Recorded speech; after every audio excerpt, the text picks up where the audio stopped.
हर हर महादेव दोस्तों, आपका हमारे यूट्यूब चैनल पर स्वागत है। अगर आप चैनल पर नए हैं तो चैनल को सब्सक्राइब कीजिए, वीडियो को लाइक कीजिए और शेयर कीजिए। साथ ही बेल नोटिफिकेशन क्लिक कीजिए ताकि आने वाली हमारी वीडियो आप तक पहुंचती रहे। आज का विषय यह है कि महाकाली, शमशान काली, दक्षिणा काली और भद्रकाली में क्या भेद है, माता काली के कितने रूप है, क्या अंतर है, कौन से रूप की पूजा किस प्रकार करनी चाहिए और माता काली के कुछ तांत्रिक रूप भी है जिसकी जानकारी हम आपको आगे वीडियो में देंगे। तो वीडियो को पूरा देखिए, बीच में स्किप ना कीजिए। माता काली की पूजा बहुत से लोग करते हैं पर उन्हें ज्ञान नहीं होता है कि वो किस काली की पूजा कर रहे हैं और कौन सी मूर्ति या फोटो की पूजा कर रहे हैं। जो नए साधक होते हैं उन्हें भी इस बात का ज्ञान नहीं होता है। कई बार गलत स्वरूप की पूजा से नुकसान भी होता है। जो लोग माता काली की पूजा करते हैं उन्हें इन रूपों का ज्ञान होना अति आवश्यक है। कई शास्त्रों में, पुराणों में हमें माता के 8, 9, 12, 21 रूप बताए गए हैं। अष्टकाली सबसे प्रसिद्ध है। अष्टकाली की पूजा अक्सर तांत्रिक या अघोरी लोग करते हैं। तंत्र में हमें सर्वप्रथम दक्षिणा काली, दूसरा भद्रकाली, तीसरा शमशान काली, चौथा काल काली, पांचवा गुहा काली, छठवा कामकला काली, सातवां सिद्धि काली, आठवां धन काली और नौवां चंड काली। इन 9 रूपों का विशेष करके हमें प्रावधान मिलता है। ये 9 काली ही मुख्य कही गई है। वैसे माता के असंख्य अनगिनत रूप है पर तंत्र शास्त्र में या तांत्रिक विधान में हमें ये 9 कालियों का विशेष रूप से वर्णन प्राप्त होता है। तो हम आपको एक एक करके इन 9 कालियों के बारे में हम आपको जानकारी देंगे, तो ध्यान से सुनिए। और किस रूप की उपासना गृहस्थ और पारिवारिक व्यक्ति को करनी चाहिए हम ये भी आपको वीडियो में आगे बताएंगे। तो सर्वप्रथम दक्षिणा काली है। यह रूप माता का सौम्य स्वरूप है जो बंगाल के कोलकाता में दक्षिणेश्वरी में स्थित है। इसी रूप की उपासना रामकृष्ण परमहंस जी जो थे वो करते थे। दक्षिणा काली मंदिर के पास ही उनका समाधि स्थल भी है। इसी रूप में गृहस्थों को और जो पारिवारिक व्यक्ति है जिनका तंत्र मंत्र से कोई लेना देना नहीं है उन लोगों को दक्षिणा काली की ही पूजा करनी चाहिए और अपने घर में इन्हीं की मूर्ति या फोटो को स्थापित करना चाहिए, क्योंकि ये माता का सौम्य रूप है। इसमें माता उग्र स्वभाव में नहीं चलती है। तो ये पारिवारिक और गृहस्थ व्यक्तियों के लिए बिल्कुल परफेक्ट है। दूसरा जो स्वरूप है माता का वो है भद्रकाली। भद्रकाली का जो प्राकट्य की जो कथा है वो कुछ इस प्रकार है।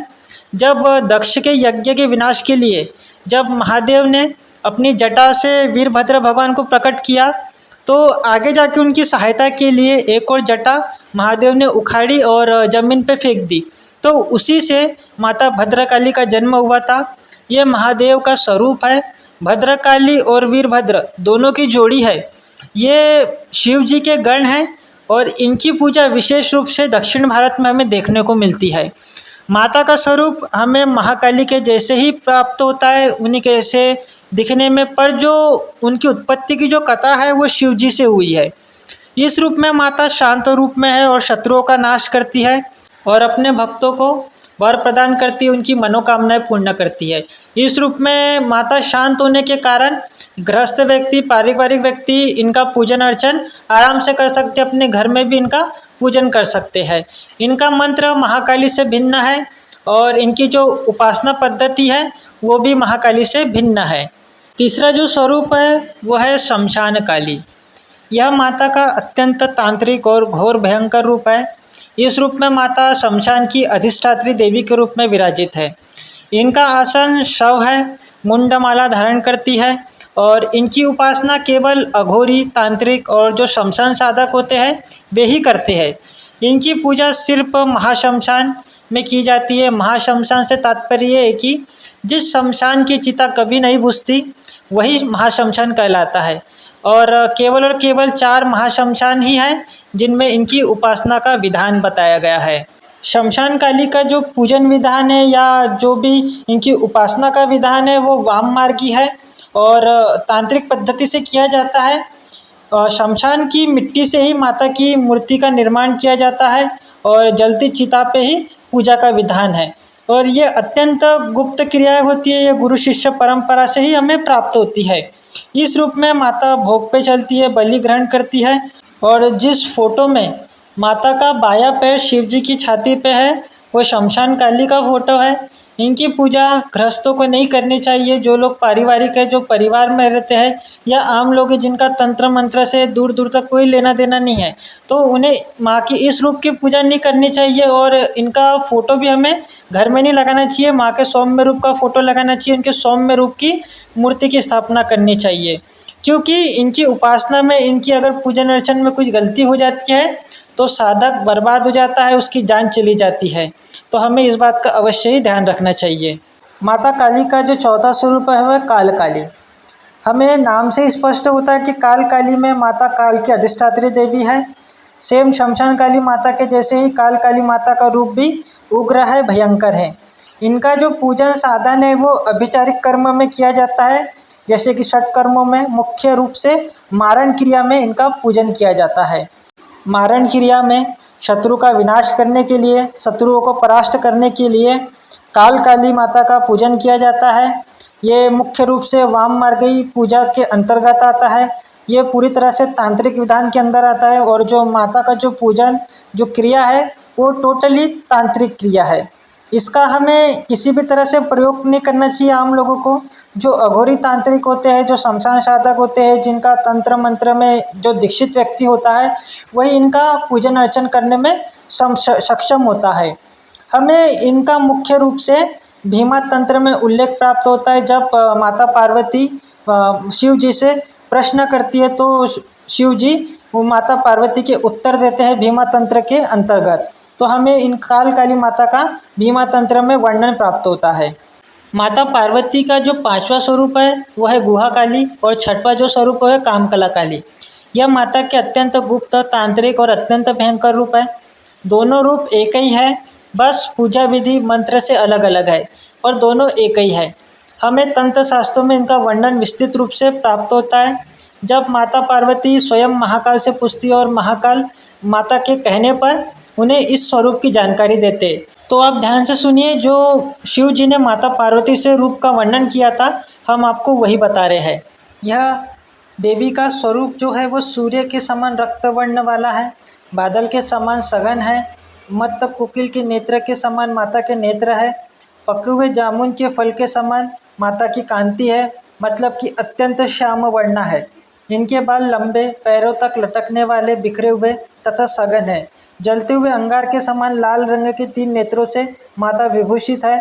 इनका मुख उगते हुए शारदीय पूर्ण चंद्र के समान तथा लाल कमल के समान है। 2 लंबे दांत बाहर ऊपर की ओर निकलने से विकराल मुख कमल वाली बतलाई गई है। एक बित्ता बाहर निकली हुई लपलपाती जीभ के कारण यह भयानक है। मुख के खोल देने के कारण माता की बत्ती सी दिखाई दे रही है। इनका सिर निरंतर हिल रहा है, अतः माता का जो रूप है वो घोर रूप है। गले में लटके हुए नरमुंड से निकलने वाले रक्त को पीती हुई तथा वक्र कंधे वाली कही गई है। इनके दोनों स्तन दोनों जबड़ों से स्रावित होने वाले रक्त से उपलवित है। उनके विस्तृत स्तनों से जो लिपट कर रक्त की धारा गिर रही है, उस रक्त को ले लिहान जीवा से चित्कार के साथ वह पी रही है। ललाट पर मनुष्य के सघन रक्त से लाल रंग का चित्र बनाई हुई है।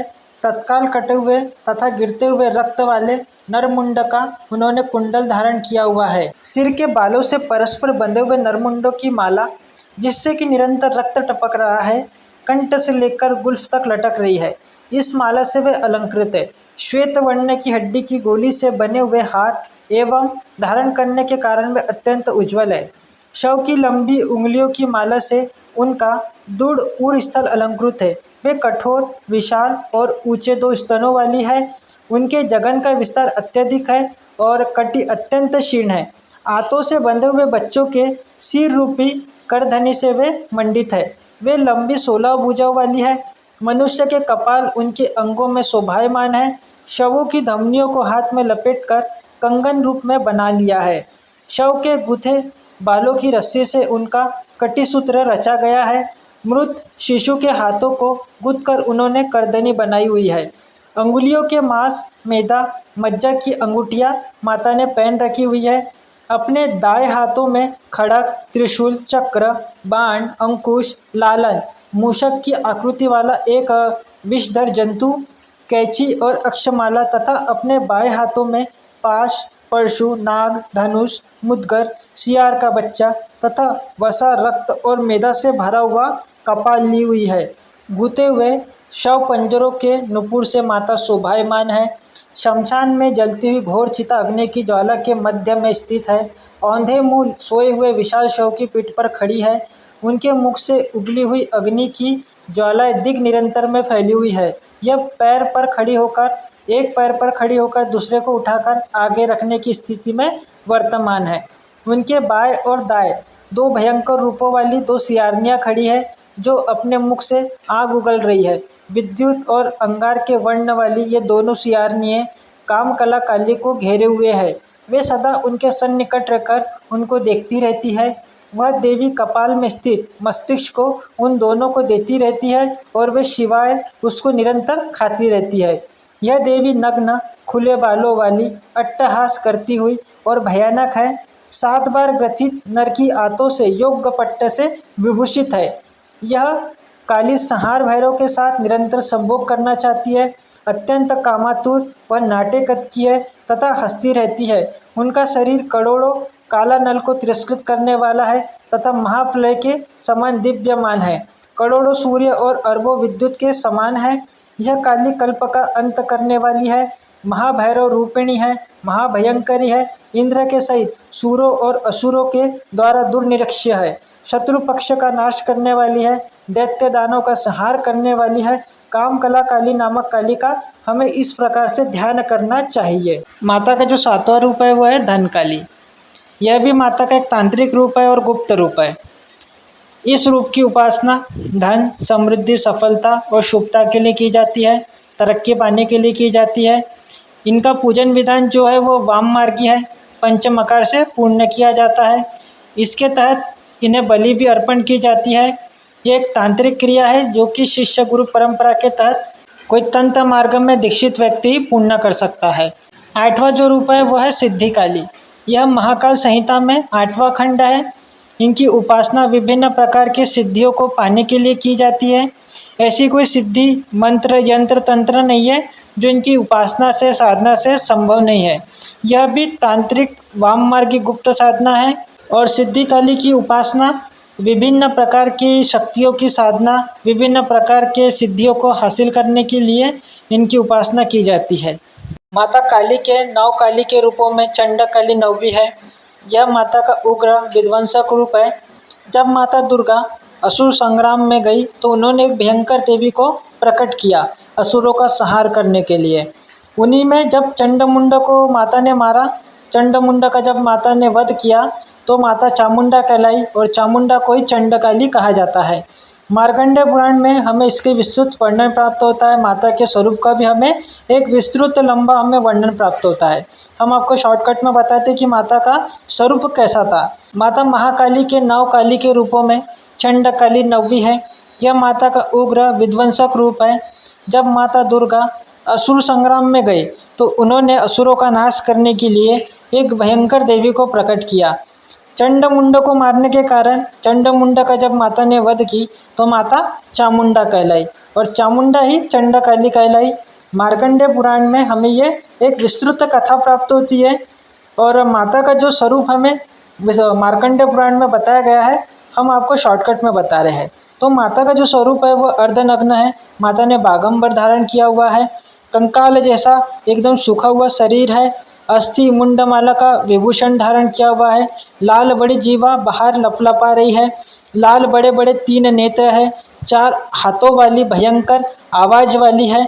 सर पे अग्नि की बड़ी बड़ी लपटें जल रही है, ज्वालाएं अग्नि की निकल रही है। इस तरह से माता का स्वरूप है। यह भी माता का एक उग्र रूप है। इनकी साधना गृहस्थ व्यक्ति को या पारिवारिक व्यक्ति को घर में रह के नहीं करनी चाहिए। इनकी पूजा आराधना तांत्रिक मार्ग से की जाती है और अघोरी तांत्रिक इनकी उपासना साधना करते हैं। यह जो चामुंडा देवी है, यह चंडकाली देवी है। यह माता महाकाली आदिशक्ति का स्वरूप है। पर हमें पुराणों में एक चामुंडा देवी और है जिनका वर्णन हमें प्राप्त होता है, जो प्रेत की सवारी करती है। वह माता काली का रूप नहीं है बल्कि शिव जी की एक गण है और शिव जी का ही एक स्वरूप है। इसका वर्णन हमें शिव महापुराण में शिव पार्वती विवाह में मिलता है।